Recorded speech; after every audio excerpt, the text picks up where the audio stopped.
Geek Dad Life presents Toy Geeks, a live toy talk show. Tonight we're going to wrap up San Diego Comic-Con 2023 and share what our best and worst of con was. So sit back, relax, and enjoy the show.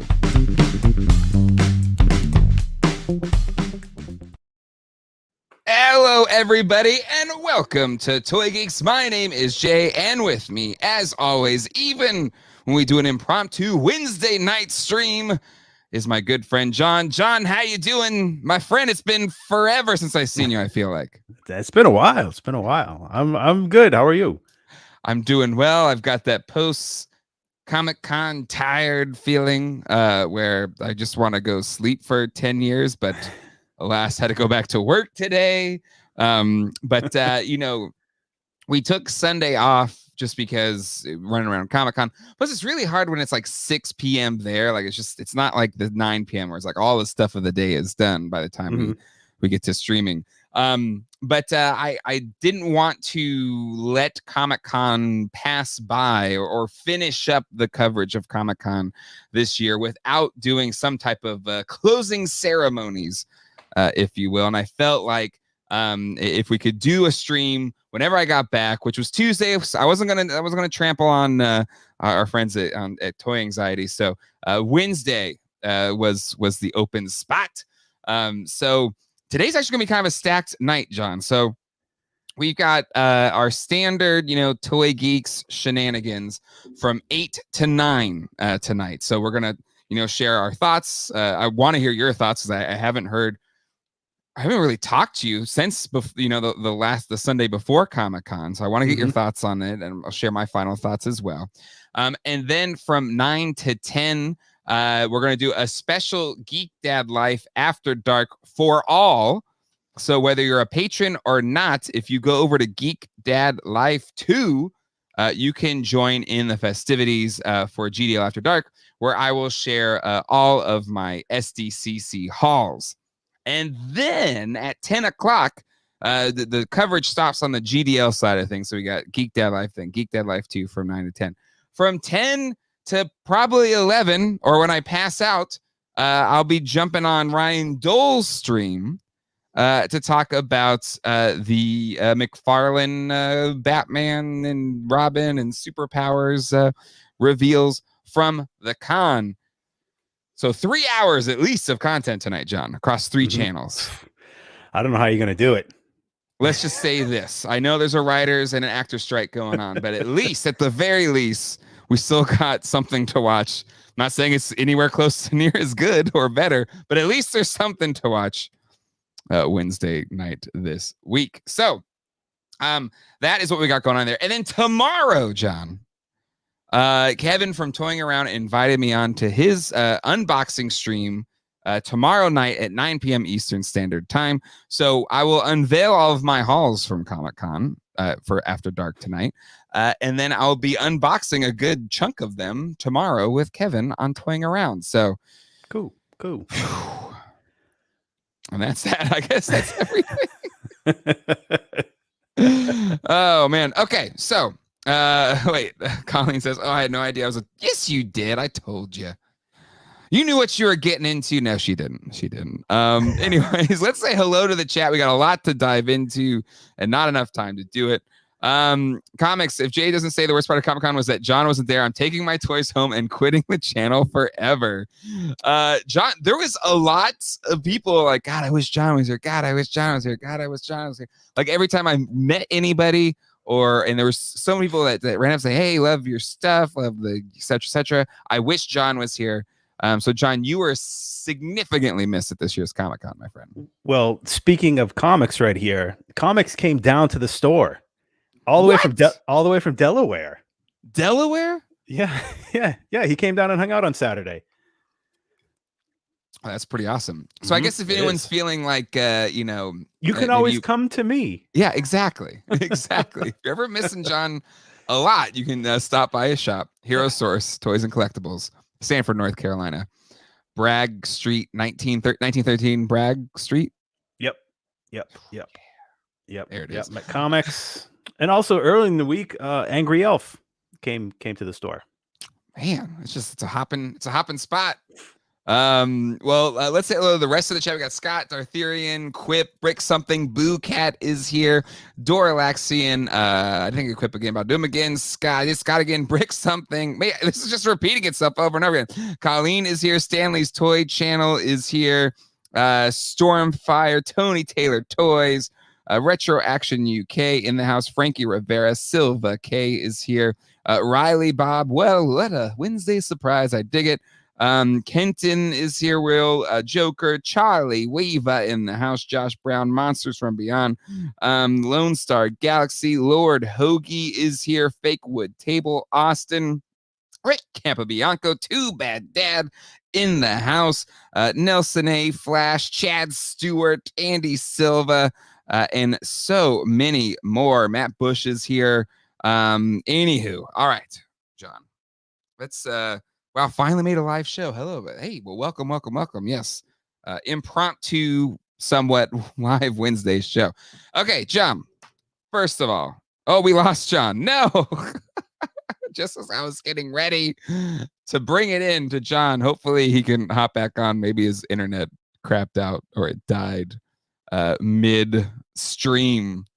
I have my phone ready in case he texts me saying that something went wrong. All right, well, but the real key is being able to stop the stream. That's how it goes. But also, hopefully everybody enjoyed the Toy Tubers Unite panel that happened on Saturday. It was so much fun. If you're worried or sad that you missed out on it, laptop died. All right, so hopefully we can get the laptop back online. But if you missed out on the Toy Tubers Unite panel from Saturday, we streamed it live. So I know a lot of you already watched it, already over 6,000 of you have watched it. But if you haven't seen it yet, I highly recommend it. It's actually an older thumbnail. We got Kevin from Toying Around added to it as well. But it was a ton of fun. Again, big thanks to Pixel Dan, to Craig, Abby, and Jacob from Toy Anxiety. I'm not thanking Dole because he didn't join us. So, but I'll be joining Dole in a little bit for Gotham City Tonight. Then we have Mad Hatter and Kevin from Toying Around. So it was a literal murderer's row of Toy Tubers. And I got a lot of comments saying, well, why didn't you invite so and so, or why didn't you add why weren't these Toy Tubers there? Well, it kind of came down to who I knew was going to be at the con, and who I actually knew that I felt like I could reach out to and ask, and they wouldn't think I was some crazy person. So that is who was invited. But my hope is over time, we can continue to bring on more Toy Tubers or different Toy Tubers and kind of have a little bit of a different representation every single time to the Toy Tubers Unite panel. Or maybe we do it at different conventions and stuff like that, and try and get, because there's so many great Toy Tubers out there. So hopefully, over time, the more we do those types of panels, even more representation across all of the Toy Tuber world will be able to happen. But super pumped how it went down. I think it was a ton of fun. Hashtag Hut Slayer confirmed. Yes, if you watched Toy Anxiety yesterday, that was kind of a big reveal, I feel like, from the Toy Anxiety crew, that Hut Slayer Leia is a possibility.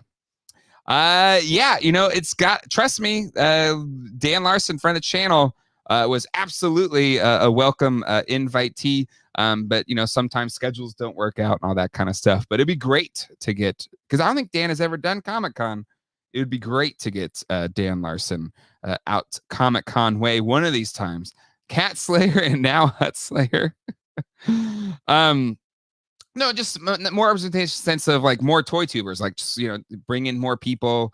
Maybe we can do more Toy Tubers Unite in other conventions like New York Comic-Con or Dragon Con, stuff like that. Like I feel like you all really dug it, and again would like to just bring more of our Toy Tuber friends up onto the dais. We have John.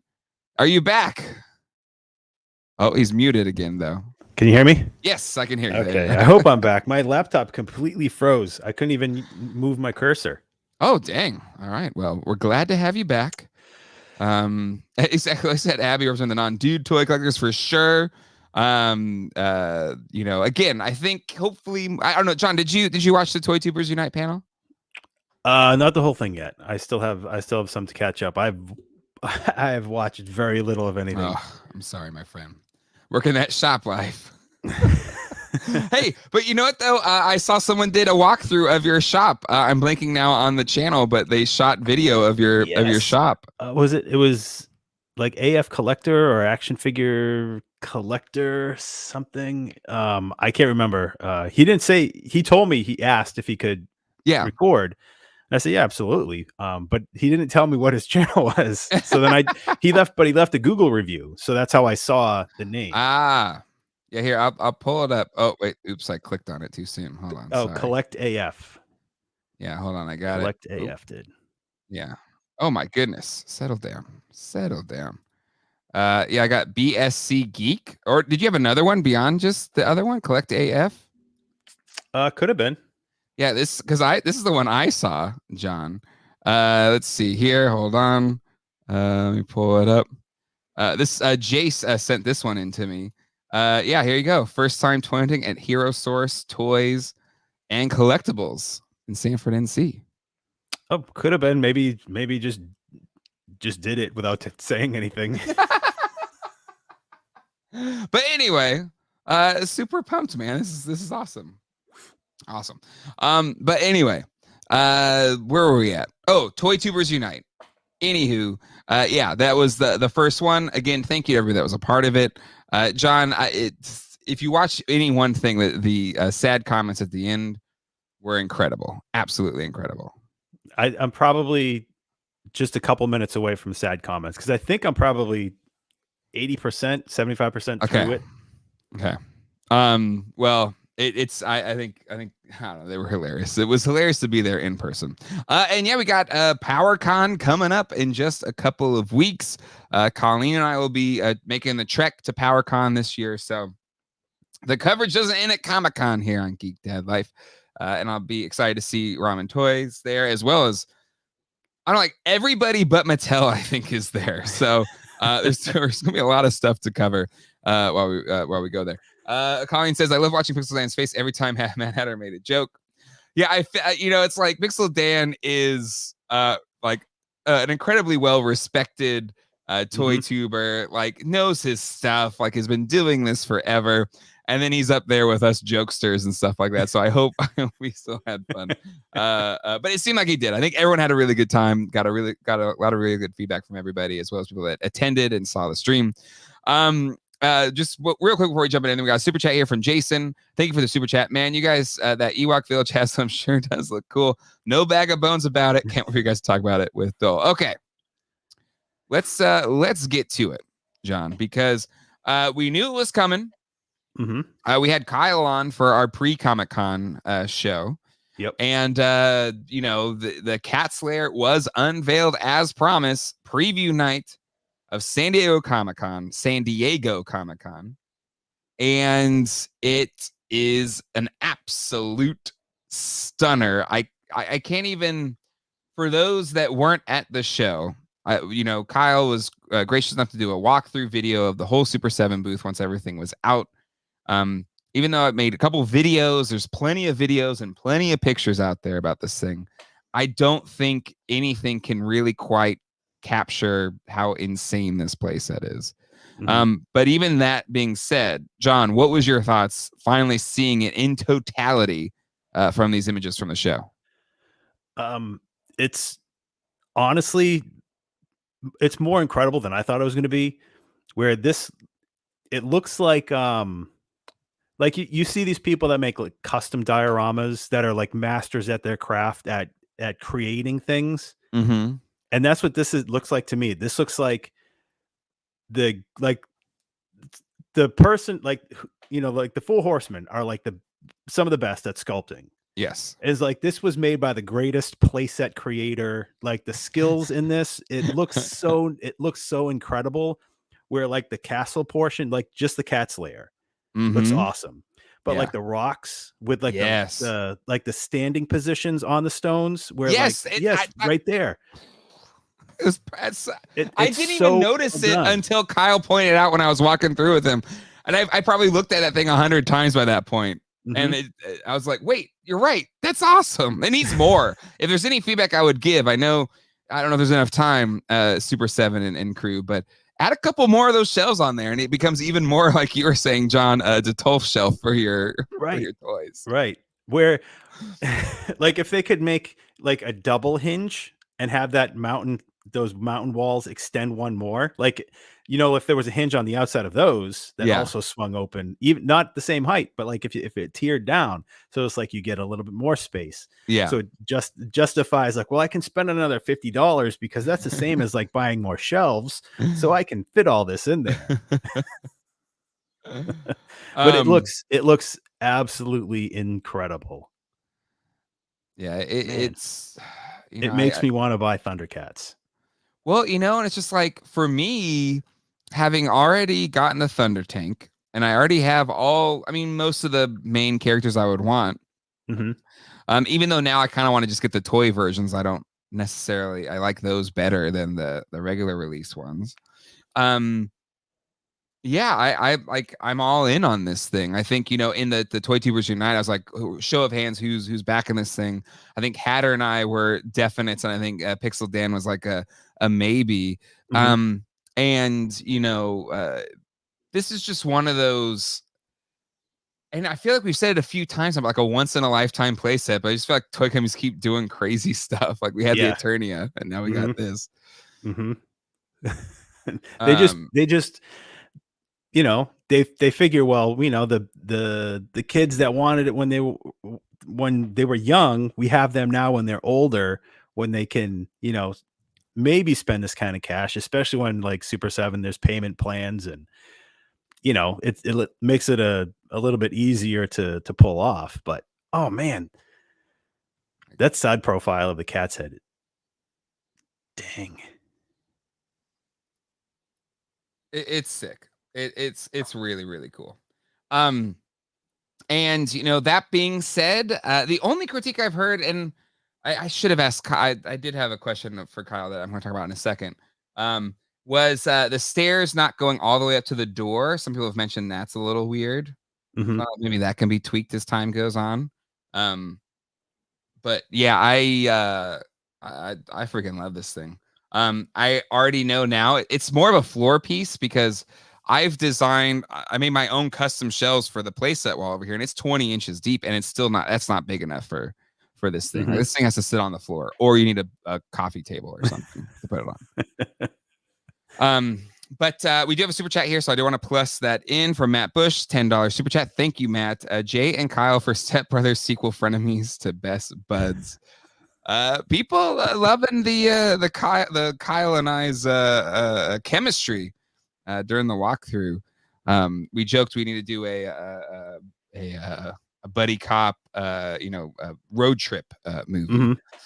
To which case, through that road trip, we'll become frenemies again, and friends and frenemies.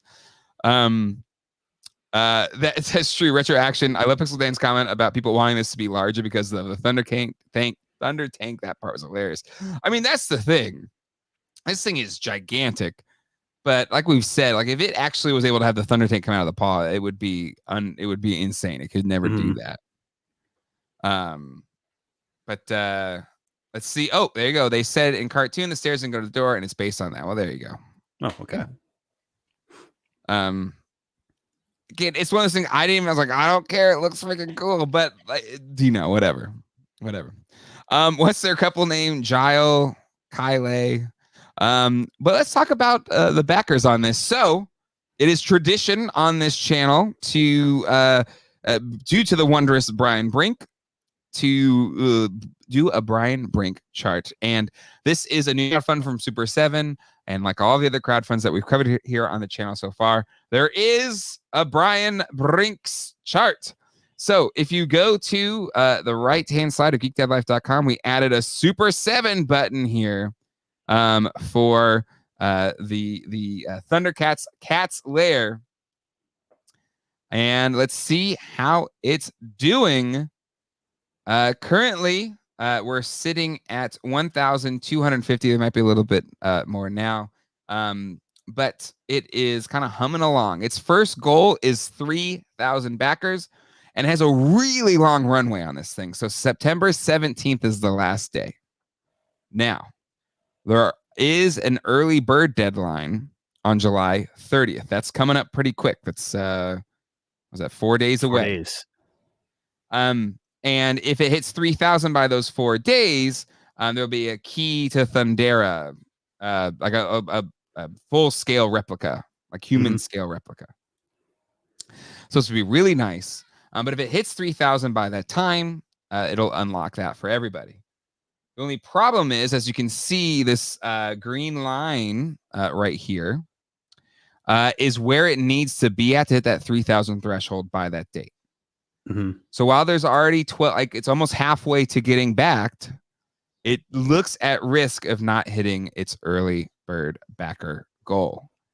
To which I'm a little bit bummed because I think it's going to back, but I do want everything we could possibly get with it. I have a reason I think it's not seeing a day one or at least first week spike like we've seen in other like crowdfund backer programs. But John, I was curious your thoughts here on kind of the first reception we're seeing from the orders on the chart. I mean, it's got a good jump, out of the gate, I think. And when you compare it to other properties, Thundercats does not have the backing of G.I. Joe or Star Wars, in terms of fans. But also the amount of pre-orders for all kinds of things. Yeah. Everything at San Diego from, every licensor. There's so many pre-orders happening right now. Yeah. There's a lot of money tied up. I think people are making decisions, and especially when they have all the way till September to make their decision on this. Yep. I think that's the biggest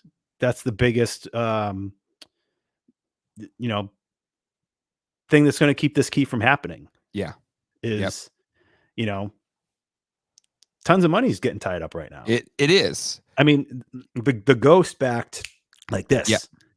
The Dragonfly was just closing. Yep. There's a lot of other things and going. The Jurassic Park gate is closed. Pouring out. So I think, if they let this key go to a midway point of the whole campaign, I think it would get backed. But it's a short time. That's a short window when there's so many other things out there. And like you said, PowerCon's in 2 weeks, all the exclusives for that, Yeah. It's I think I found the main difference. Well, okay, you're right. Like there's probably less Thundercats fans than there are 3 3/4 inch Star Wars fans, right? I think that's a given. Plus, even though the Ghost is huge, it's nowhere near as big as this Cat's Lair. But there was something, because even for myself, I intend to back the Cat's Lair. I've already backed the Haslab, the Ghost.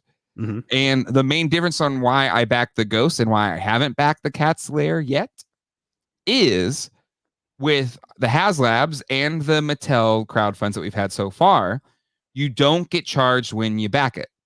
You get charged at the end of the backer period. Yep. The Super7 Cat's Lair, you get charged when you back it. Right away. And it wasn't explicitly stated on the page, and I went through to see how far I could get before I knew if I was going to get charged or not. But then in the frequently asked questions, it says, what happens if it doesn't get backed? You'll get refunded the money that you spend on it or that you put down. And, I asked for clarity from Kyle and Super7 on that, and pretty much confirmed that is the case. And to me, I think it hurts it in the immediate term on things like, early bird unlocks, because I would back this thing today if it didn't charge me till the end of the 60 days. because like I know I want it. I intend to do it. But I just, was at Comic-Con and spent a crap ton of money. So, you need to make sure all these ducks are in a row before I put down $750 or $800 plus tax or around that with the tax. Mm-hmm. Yep. And I think that's the case for a lot of people where, it's a detriment to the perceived success of this thing so far. Because myself, I intend to do it, but I have to wait until I have the money ready versus it's a future J problem. I'm just going to back it now and I'll make sure I have the money whenever that day hits. Right. And I feel like the future J scenario is how a lot of collectors collect. And I do think it's leaving some backers here on the table that I think this thing would be farther along today if it had that same charging structure as the other things. John, what's your thoughts about that? Yeah. Yeah, that makes a lot of sense because in theory, when we do crowdfunded projects through any other company who doesn't take the payment to the end, we're essentially, we're saying, well, I'm going to give you an IOU when it campaign ends, but I'm going to give you the number that you need to get one step closer to get the early bird or the tier or whatever the next step is. So yeah, that absolutely, makes tons of sense, because if they did say you're not going to get charged until September when it closes, I would imagine this would have already hit that 3,000. Yep. Because, it's 2 months to figure out if you're going to, or not if, but how are you going to pay for it? Which is, a lot better than I can't back it right now because I don't have the money for it this second. Yeah. Yeah. And, I'm sure there's a multitude of reasons why. I get it, but I just think it depends what they want. And it's not necessarily, I think at the end of the day, it's going to hit the 3,000, but I do think you put at risk these higher level tiers when you say, I need that money up front, by the way, BT dubs. And I think this works better when that scenario is flipped, where I'm giving you my promise, I'm going to back it. And I think you get more orders that way versus you need to pay me now. Right. Because that's literally where I'm at right now. And I will say, Matt Hatter says early bird exclusive Burble would have hit 3,000. I guess so, but I don't mind what they did for the early birds. I feel like it's not I don't think anyone's like, a lot of people in the chat are saying it's not the end of the world if we don't get this. Right. I think that's generally what your early bird should be. It's like a nice to have, but it's not the end of the world if you don't get it. Right. Yeah. Yep. It's not detrimental to the play set. Yeah. It's just it's a fun thing for a Thundercats fan. Yeah. And honestly, I think all the tiers kind of feel that way. They're not punitive, I guess I should say. Right. Like they're not like the lab set is awesome. It's really cool. Won't be the end of the world if we don't get it. That Astrolino is really freaking cool. I want one. But again, it won't be the end of the world. Right. And it's probably that Lino is kind of the thing where, like, if it doesn't get made, there's a pretty good chance I would say Super 7 would make the figure anyway, and it would be like a BBTS exclusive or something. Yeah. So yeah, it's interesting. It's very interesting. We got Retro Cabal, who I met at Comic-Con this year. Definitely want to welcome you to the GDL family. I got family. Welcome. You always got family with the GDL family. So yeah, I think, we'll just have to see how it goes. And I think even said to Kyle's like, it's just the trend of this it's gonna be hard to compare this to the Hasbros and the Mattels when you knew you weren't going to get charged until the end versus this one. This is orders they've paid, it's bought and paid for already. Yeah. And that to me is going to trend lower than the Hasbro and the Mattel ones. So absolutely. Brick something. Yeah, they're clear that these are bonus items. You're back in the lair. Everything else is icing, which again, price point, everything I think is dead on. I think they nailed a lot of this stuff. I think that one bit I think is tampering or bringing down the numbers as we're seeing them right now. Let's talk about the other big reveal, John, we talked about it ad nauseum. You heard it not here first, but we definitely been talking about it for a while, that the Haslab was going to be a ghost, and that ended up being the case. And I gotta say, John, seeing this thing in person, did right when they brought it out to the floor, I shot video and put it up on the channel. Over 10,000 of you watched it in a couple days. It's incredible. It's everything that I wanted the ghost to be. We talked about it would have to split in half to get all the levels, but all the levels are there, or at least, I don't know, to the bunks and everything like that. Yeah, I think it looks freaking awesome. It came in $100 less than the rumor was that it was going to be. It's still not cheap. It's $4.99, but it's a big honking ship. And it has the potential to give us darn near the entire Ghost crew. We know Sabine and I think Chopper are going to be mainline releases. So we could have the whole Ghost crew if this thing hits all of its tiers, plus a Ghost.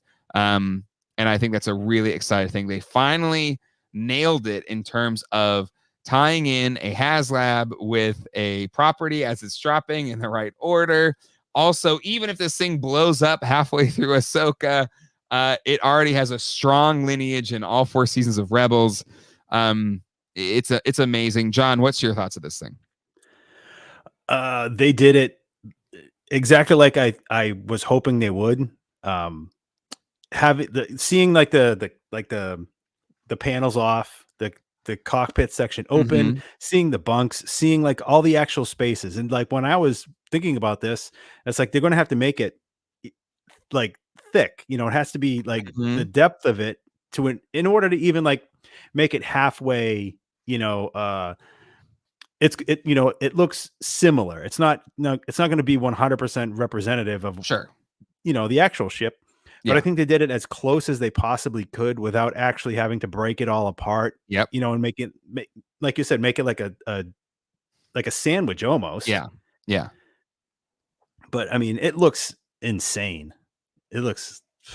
And it's enormous. Yeah, it's hard to like, because I'm seeing it there on their little table as they're turning it around, and I'm trying to compare it to the Millennium Falcon, the BMF, and it's big. In my mind, because they didn't have them side by side, but as I'm looking at my BMF right here on the floor, and having just seen the prototype Ghost in person, it's bigger. It has way more like live-in space than the BMF has. Yep. The only thing it doesn't have is electronics, but as a collector, I don't care about the electronics. I know some people are maybe a little bit miffed about that, but all the paint detail and they're improving it as time goes on. Like this thing is an absolute stunner, and I'm really happy for the Star Wars team. Because they had 2 big swinging. Well, the Rancor was so close and didn't get backed, but it had a lot of issues throughout. And then Reva's lightsaber was, it was a Mattel gate. It was dead on arrival. They built it to fail. Yeah, it was built to fail. And so I'm sure it wouldn't have been the end of the world if they also had an additional miss, but it's already backed. It's doing really well, and I'm really happy for the Star Wars team. Yep. They needed the win. Yep.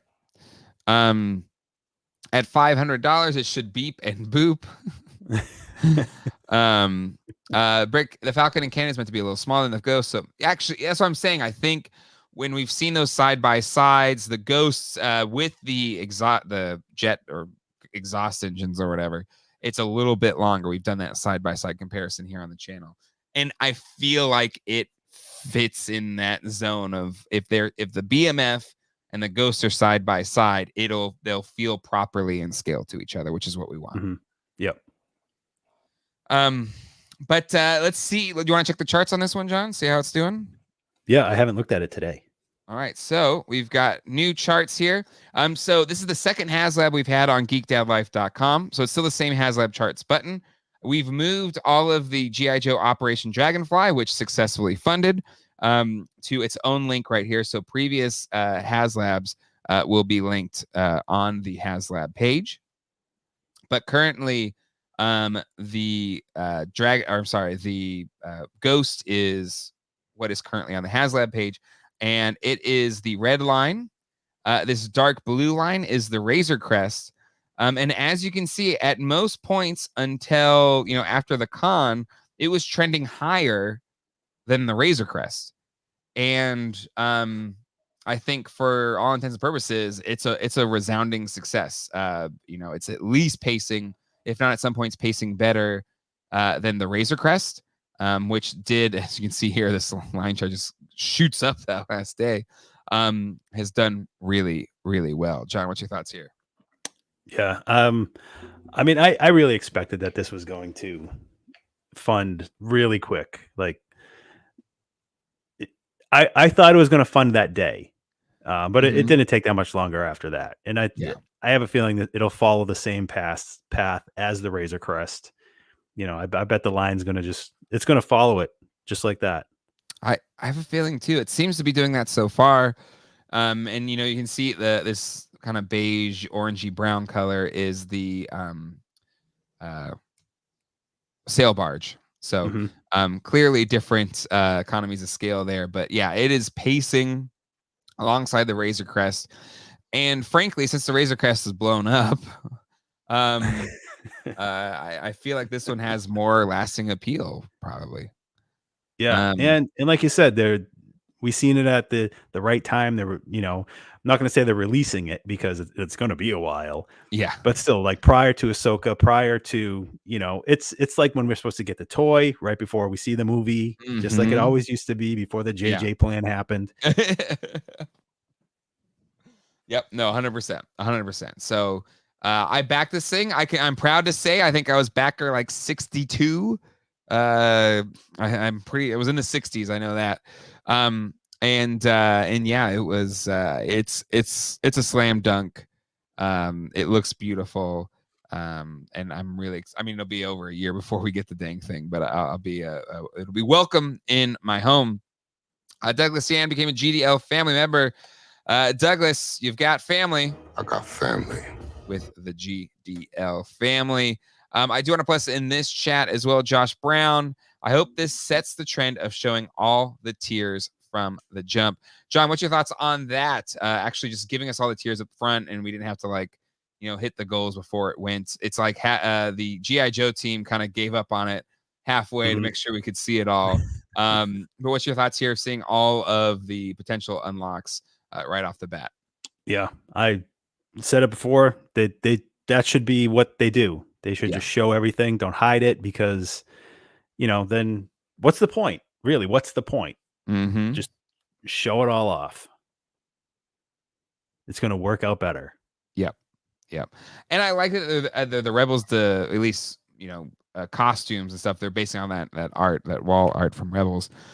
I think that's really cool as well, because that's exactly what we wanted. We didn't want Ahsoka versions, even though the actors' faces are kind of represent on the figures, but at least they're the looks from Rebels. Like, to me, it's exactly what we want.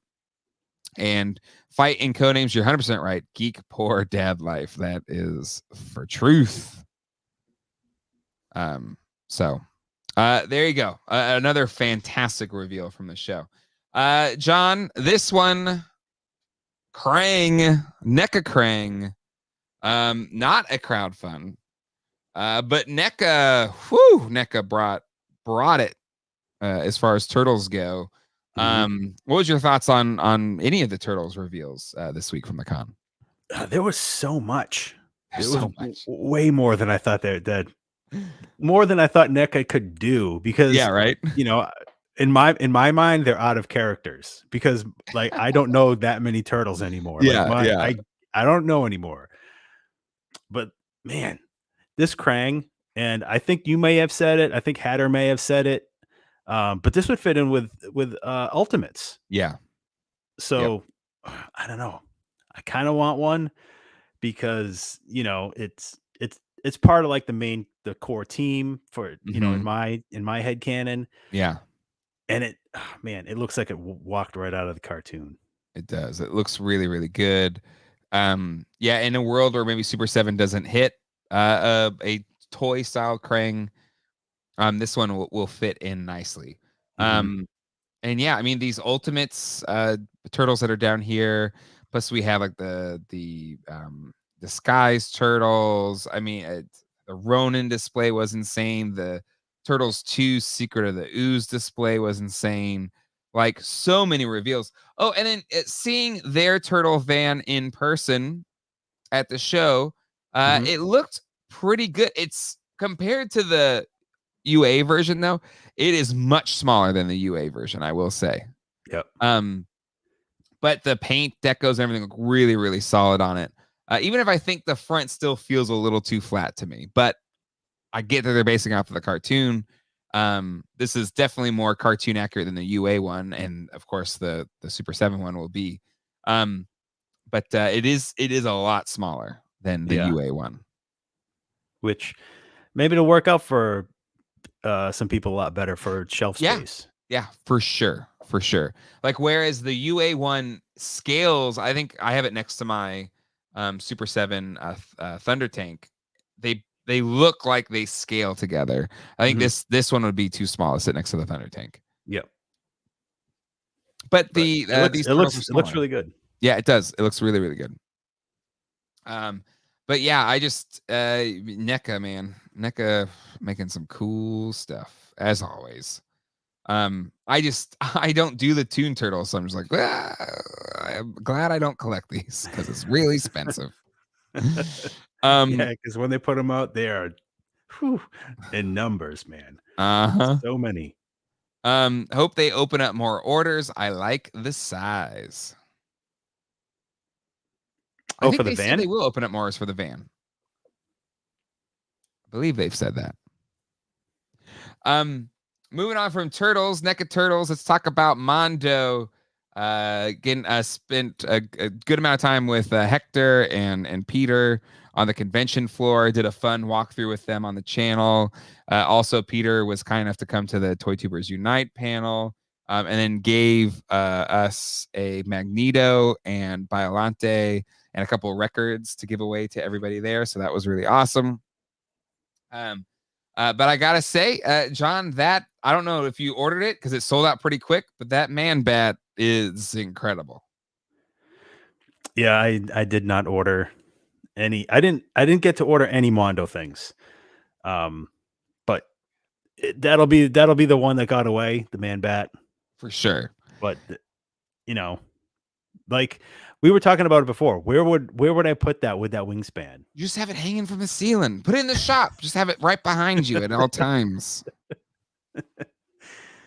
It looks so good. It's amazing. I dig this PowerCon exclusive Filmation colorway Trapjaw. Really excited about that one. I believe it's an online order at PowerCon and limited to 1,000 pieces. So this thing will sell out quick. So you have to order it online and pick it up at PowerCon?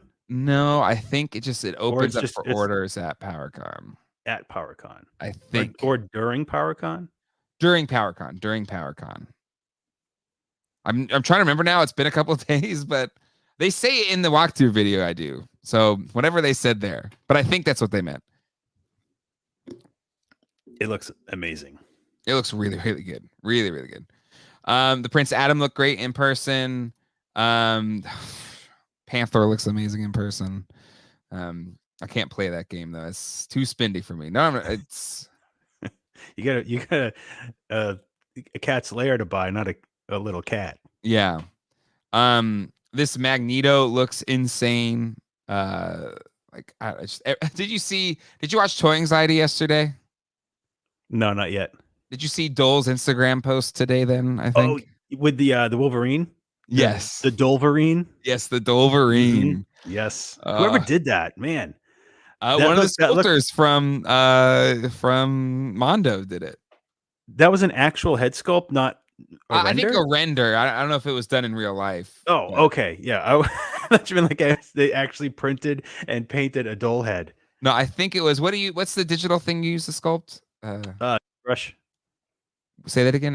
ZBrush. ZBrush. Maybe it was. I don't know the specifics. All I know is the sculptor from Super 7 did it. Which, I think Dole should give me some credit. I think I came up with the idea while we streamed the last Tuesday or whatever it was on. So you're welcome, Dole. I'm kidding. No, it's so freaking. The Dolverine is amazing. I want to buy it so bad. But if you haven't watched my walkthrough with Mondo, I found something very interesting with their kind of 12-inch scale, realistic, Hot Toys-esque figures, including this Megan, which turned out amazing. But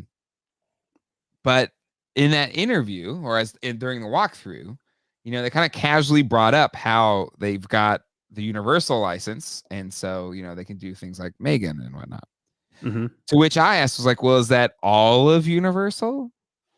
Does that include things like Back to the Future, E.T., any of the great stable of Universal properties? And they didn't say exactly that they were going to do Back to the Future figures or whatever, but they did say everything is on the table. Oh.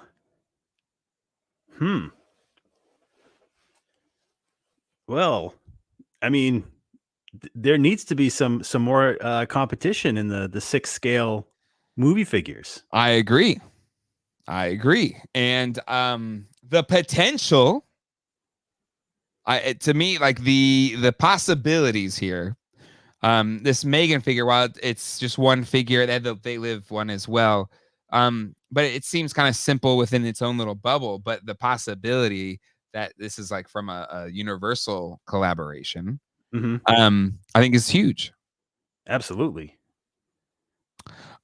So I hope this Megan's super successful, and I hope they're all successful. And yeah, another player in that field, I think will be a really cool thing. Yep.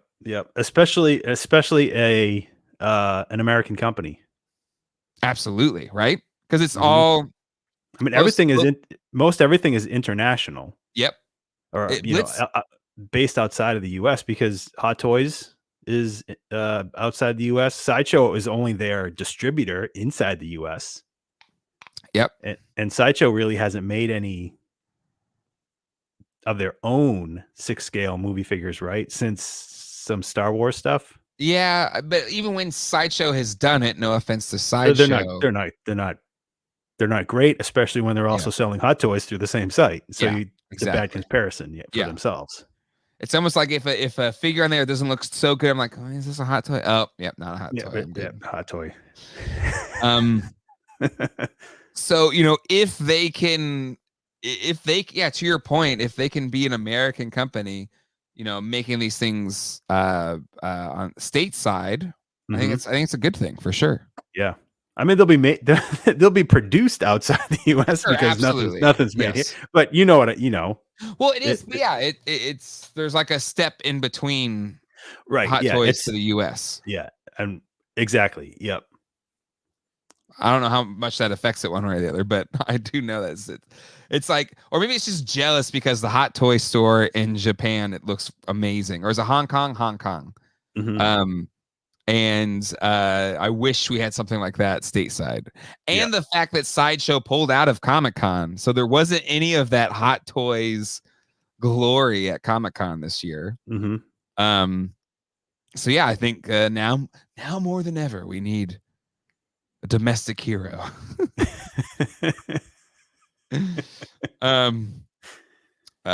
Universal has Knight Rider. That's what I'm saying. Universal, they got a good stable of IP. They certainly do. So they need to work on getting a Martin Brody figure. Woo! Talk to that Roy Scheider estate. That's what I'm saying, right? Universal. Because isn't that why the Scheider estate didn't want to make a figure, right? Because the international whatever stuff that's going on. So maybe, I mean, even though NECA is a U.S. company, maybe there's hope, even if it's 1%. Yeah. Oh, this is all we need. Hold on. So you're telling me there's a chance? But anyways, until it's confirmed, it's all rumor and conjecture. But in the interview, they'd say they have the Universal license. Yeah, Battlestar Galactica. It is as someone that went to Universal Studios as a kid a lot, there's a lot of IP I love behind those Universal Studios doors there. And this figure will probably do really well. I think so too. I think so too. Right? Exactly. Didn't even think of Jaws. Like King Kong. Like, come on. Like, there's so much. Anyway, moving on. Let's talk a little bit about these bad boys, John, because a somewhat controversial release in that, you know, we gave a lot of flack. Super7 doing an animated style instead of the black metal style. And I believe it was a Brian Flynn interview with Pixel Dan. It was like, it can't be done. It's impossible. It's the only way you're getting these. And I think this is a case of if I'm interviewing with somebody, don't be so committal one way or the other, because you never know. Right. You never know. And you know, clearly myself, so many toy collecting fans wanted these versions of the toys, and we did not back wave one. And I'm sure there are plenty that still did it and backed it because they wanted Silverhawks figures in the scale, no matter what, even if it wasn't their preferred. That now I'm gonna be feeling a little bit ticked that it's now available. But I do think it's a case of damned if you do, damned if you don't on the Super 7 side of things. I think my only feedback would be in the future, don't say it can never be done, because hey, anything, I mean, it's possible, because clearly it was possible. Right. But on the other hand, or to add to that, you know, you talked about it on the Toy Tubers Unite, where the vac metal, it's been said it's going to flake off. It is going to flake. So, like, disclaimer, if you buy it, don't complain when the vac metal starts to flake off. Like, don't send us customer inquiries because you're not happy, it's breaking, you know, whatever the case might be. You're buying it knowing that it's going to, after you handle it, it's going to look, you know, like you have glitter on your hands. Yeah. So it's kind of it is you wanted it, you asked for it. Good luck. Shouldn't have said I can't do it. I can do it. I just don't want to hear you complain anymore when you get it. Maybe the shift is we shouldn't do it. Right. Yes, we shouldn't do it. And but you know, clearly they figured out to the point where the whatever that risk reward diagram lines up worked out, because you know, they're here. And I gotta say, John, these look stunning and I want them. I want them so bad. But John, what's your thoughts? Yeah, I mean, they look a lot better than the cartoon style, where they're just like the pastel color. And I know, you know, we complain about like what the face looks like on the cartoon version ones, because they, you know, Quicksilver especially, his face didn't turn out as much as the renders did, or what the renders were. But if these are like as close to production samples as they're going to be, and they might look like this, I think that they look pretty good. I mean, I know it's relatively looks like the same face sculpt, but maybe it's better paint. The paint on the face looks better. But popping with the chrome around it makes it look even better. See, I would probably get these for myself because they look really good, knowing that they won't hold up like this, just like the vintage toys. Yep. Well, it's kind of one of those things, like I'm gonna get them and put them in this pose, and then they will stay that way forever. Mad Hatter reviews. Gotta see a Copper Kid before I double dip. Oh my god! Did you see his Cat's Lair, like his Comic-Con closing video? I think so. It's so good. You'd be cracking up just thinking about it. It's so freaking good. Highly recommend if you haven't seen it. Tony Tapone, your scientists were so preoccupied whether they could, they didn't stop to think if they should.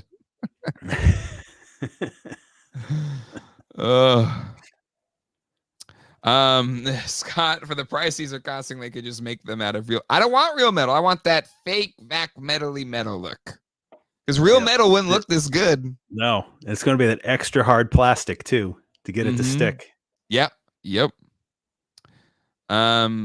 My beef with these, you're going to have them hermetically sealed and bring them out with sterile white gloves, the stereotype of collector as well, you know. That's the thing. But anyway, let's keep moving on here. But thank you for the super chat, Andrew's Gaze Toys. Let's talk about some Motu, John. A lot of Motu reveals, even though I will say a little bit of a disappointment. We didn't have another big thing, right? I think we said last year was Eternia.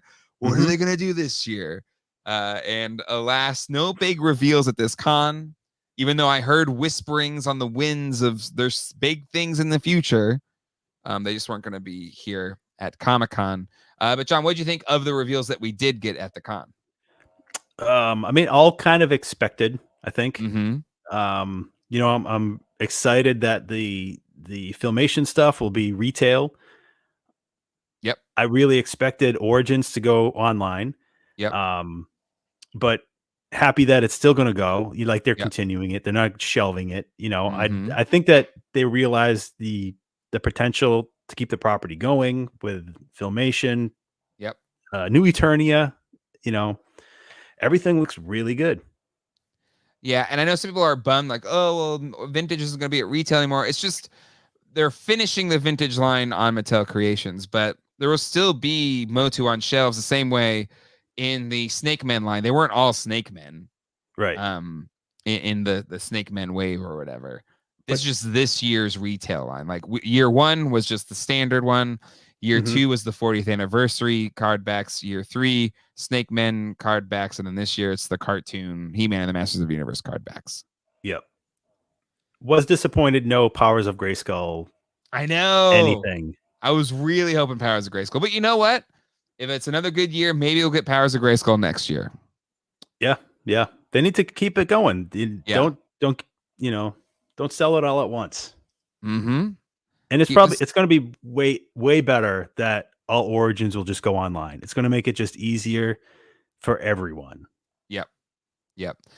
John, you're a big Trapjaw fan. What'd you think of the new? All the new Eternia stuff looked really, really good. Trapjaw looked like a lot of fun.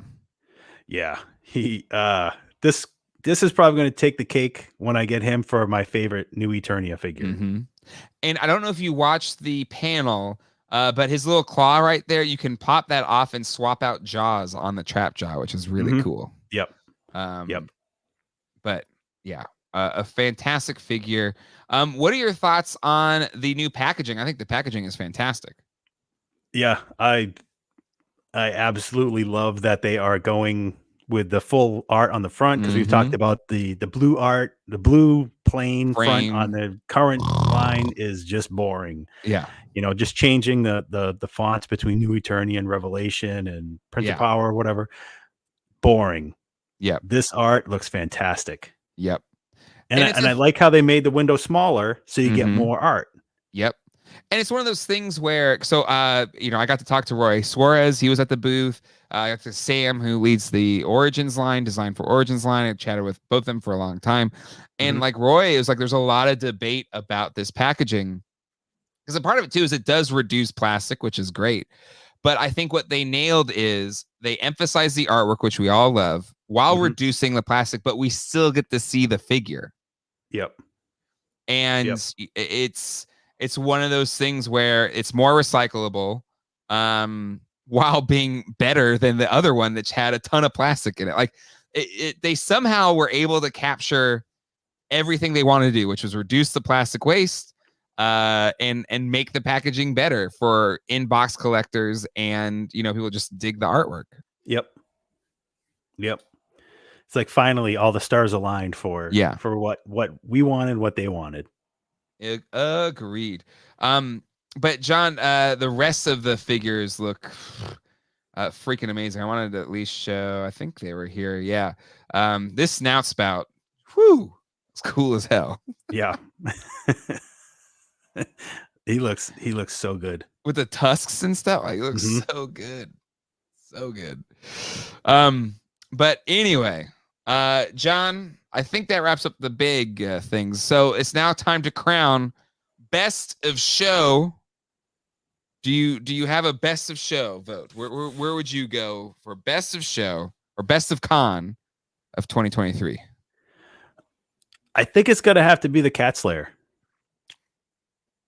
Why would you pick? Well, it's a huge playset. The one thing that it seems like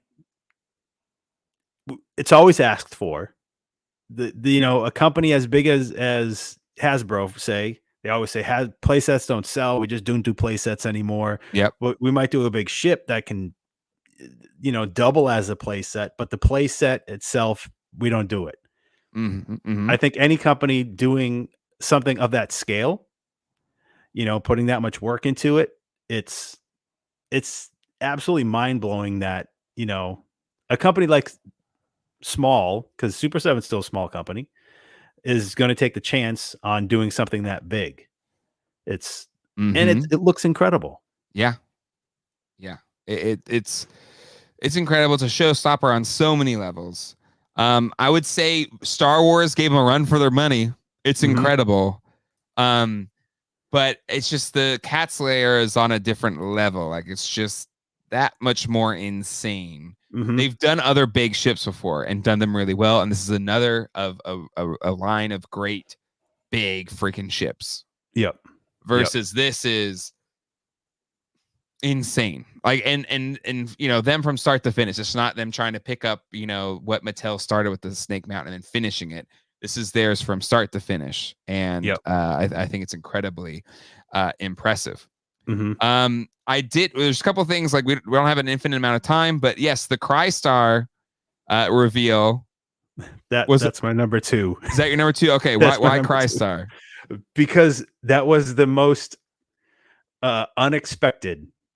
Because there was never a rumor, there was never any hint. It was like, we're gonna take this property from an old Marvel comic that did have a small toy line, and we're gonna give you it in a Marvel Legends style, and make it look that translucent blue, and it's just awesome. Like, so when I first seen that picture, like, of course you see his crown and you see his shield and the sword, and I'm like, oh my god, I can't believe they're doing a Crystar figure.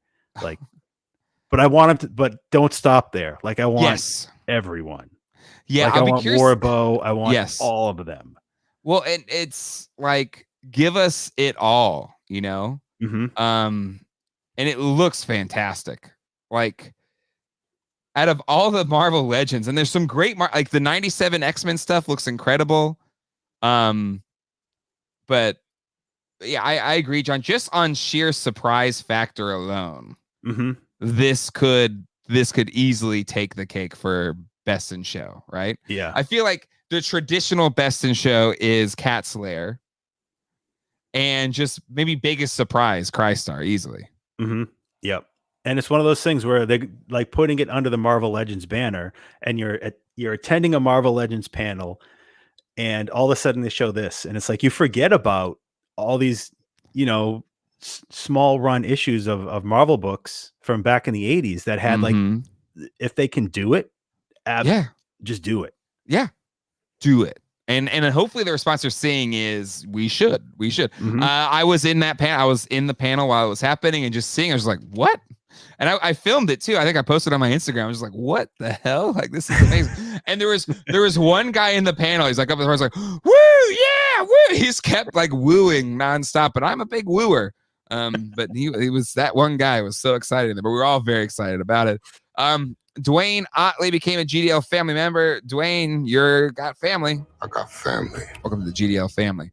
But yeah, Crystar, 1A, 1B for me. Rom, exactly. Rom, like, yep, absolutely. The potential with this reveal is absolutely huge. I know people have been saying the GI Joe. There's GI Joe. I mean, there's this stream could take 10,000 hours. But we do not have that much time. But the Joe stuff looked great as well. John, did you see the Joe's? Yep. Joe's look really, really good. Yeah. Biggest surprise is the vamp for me from Joe's is doing a vamp. I mean, again, like it's so exciting. And I've held the his tank in my hands. I got to experience it at the Hasbro press breakfast. It's incredible. Absolutely incredible. So freaking cool. Josh Brown became a family member. Well, welcome. I got family. Josh Brown to the GDL family. Let's see, Monster Mount. Was this the best toy Comic-Con in years? I think it was. Like, just one, because all the actors and so many, studio panels got pulled out. So what was really left, it was kind of for the toy companies to own. It was theirs. Mm-hmm. Matt Hatter. We all know the Seinfeld Little People was best in show.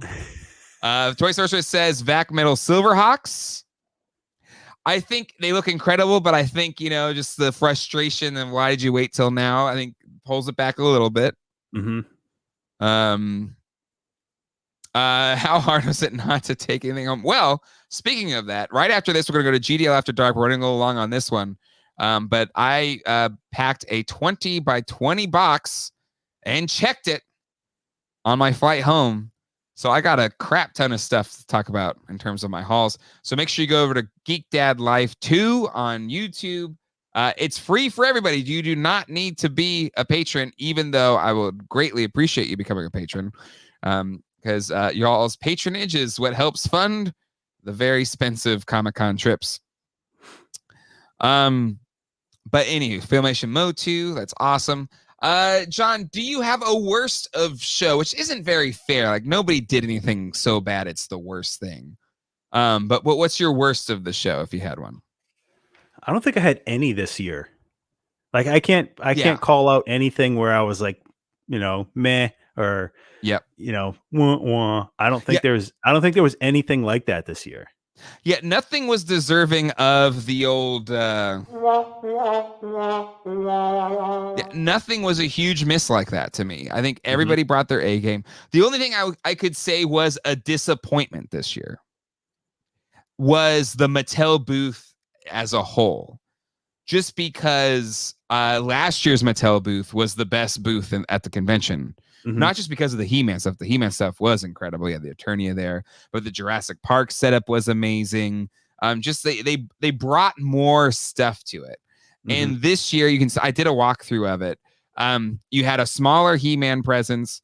You had a pretty small Jurassic Park. Even with their gate, it was like just one little display box. Their Hot Wheels setup was limited to just kind of this new Hot Wheels thing. They had Little People, a little bit of Minecraft. Wrestling was the back end of it. Uno had a section, weirdly, and then you had Monster High. It just didn't have the same level, and it actually is shocking with the Barbie movie coming out that they didn't go hard on Barbie, even though Barbie's a part of Mattel Creations. So I would just say, again, nothing there was bad. Loved everything they revealed. It just wasn't. It was a come down from how amazing the Mattel booth was last year. Yep. I think my biggest disappointment of anything was not seeing any news on the NECA Jaws shark. Oh yeah, like the full size, the 8-inch scale. Yep. JP Gate has flickering lights. I don't know why you wouldn't compete. Like, just Hasbro still we're dropping our ghosts. Like, just do it. This is the show to go crazy, right? You have the most captive audience, arguably the most captive audience in years at Comic-Con, because that floor, John, was the craziest it's been in a long time because there were no panels to pull you away. And the toy panels were the most packed I've ever seen them because, again, there weren't big studio panels pulling you away to the other stuff. And I heard this too, NECA not having as many horror reveals. The RoboCop Alex Murphy reveal was really awesome. Go hard on Bob. I'm sorry, I realize the phrasing that's probably not the best. Can't wait for the Uno movie. But again, this was the year to do a really cool Barbie thing.